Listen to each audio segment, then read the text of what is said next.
Don't deviate. Don't procrastinate. Don't become frustrated. All you have to do to win this battle is stay on track. There are moments that try the human soul so violently and so perplexing that if the truth were told, all of us have had moments that we wanted to throw up our hands and walk away. Quitting first starts as a thought. We all get that thought. It comes across your mind. I'm tired. I should quit. We all get those starts. It's not just you, but in order to finish, you gotta be able to take those stuff captives. You gotta be able to talk yourself into it and stop talking yourself out of it, man. I'm tired. I should quit. That's when you talk yourself out of quitting. Work on yourself. Work on your focus. You cannot stop. You gotta work. The problem with you is you see difficult as something negative. I want you to see difficult differently. Are you hearing me? I need you to push through that stuff. Set a goal to become a millionaire for what it will make of you to achieve it. Set a goal to become a millionaire for what it will make of you to achieve it. The major reason for setting goals is what it makes of you to achieve the muscle.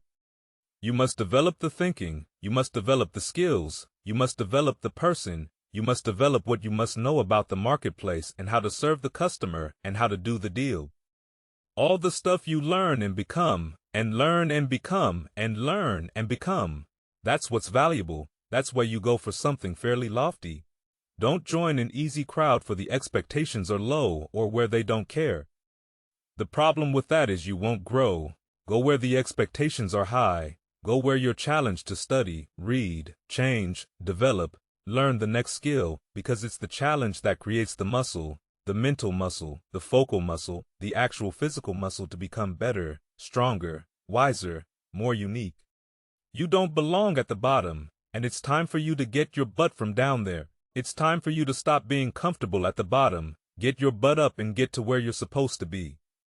And I know I've said before that knowledge is the most important thing. But the reality is if you don't have the strength or actually the health to back that up or even to function as a human being physically, then your knowledge and your mental strength doesn't really even matter. So that comes into play, and being big and strong is also totally useless. If you're mentally weak and you quit now, being mentally strong should actually lead you to being physically strong. Because if you are mentally strong, then you can work and train to become physically strong. But if you're mentally weak, then you will not hold the line on the good food and the good workouts, and you won't get physically strong or healthy. So, can you be weak and strong at the same time? Yes. But I say be strong, train your physical strength and exercise your mental strength by doing the right things, the hard things, the things you know you're supposed to do them, and be as strong as you can, mentally, physically, and emotionally for yourself, for your team, for your family. Hold the line and be strong. Your life, how you live, what you do, the character of your words, the totality of your personality, the expression of your mind. So, managing your mind is the primary principle for increasing your value and multiplying your success and upgrading your state. Sometimes you say, I've tried hard about this, I've prayed about this, I've done this and I've done that, and I've done that, and I haven't had much success with it. What more can I do? Well, I'm saying to you, let's begin with mind management. Can we manage a mind? Can we get into your mind and see how it works and see what files need to be deleted and what files need to be downloaded and installed? So what changes can we make in the structure of your thinking, in what you've done with your life thus far? Is it giving you what you want? Is it giving you what you want when you look toward the future, when you look at all that's going on out here? Is there some place within yourself? You say, hey, I know I need to be out there in that arena. I know I can do more than what I've been doing. I know there's some great music that I have within me that I haven't brought out here yet. Is that something that you begin to look at within yourself? See, I say, if you look at your life and if you're not getting what you want, you owe it to yourself to do something differently. You are, if you own a job, 85% they say of Americans go to jobs that they're unhappy. If you're doing something 8 hours a day that you don't like, it's not giving you what you want.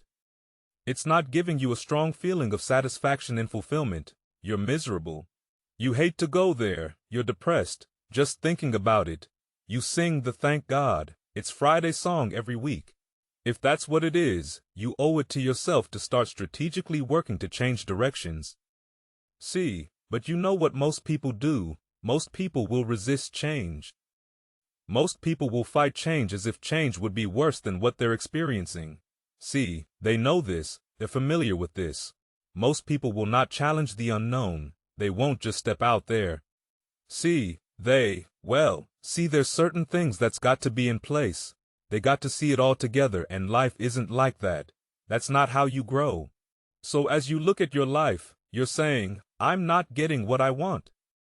As you begin to look toward the future, begin to know that whatever it takes for you to create, that you got that in you, you got that. You've got genius in you, you've got goodness in you, you've got creativeness in you. If you decide to take the initiative to change the current quality of your life, I say to you that you will find that the universe is on your side, that life is on your side. Average becomes sort of like the slow asphyxiation. It's almost like an anesthetic. And that over time, we become kind of immune and dulled to the average that we're becoming. I know this is true. At least for me, you probably experienced it yourself too. Getting back up is all that matters. You're all gonna fall. Every one of us are going to embarrass ourselves, not once, not twice, but over and over and over. If we're lucky because it means that we tried, it means that we got up, it means that we cured our fear by taking action. And I say that the reason that we don't even explore the possibility of what to do is because subconsciously, we don't believe that it can happen for us, and we don't believe that we deserve it, and welcome to the human condition. That's the truth of what it's like to be a person. You're hoping that you turn inward and see some signs, some glimmer, some gift that you have that's been bestowed upon you that you were born with. That is your very birthright, but there's nothing. You were born hopelessly average. And the sooner that you accept that, the sooner that you accept that you are no better than anyone that came before you and everyone that's going to come after you.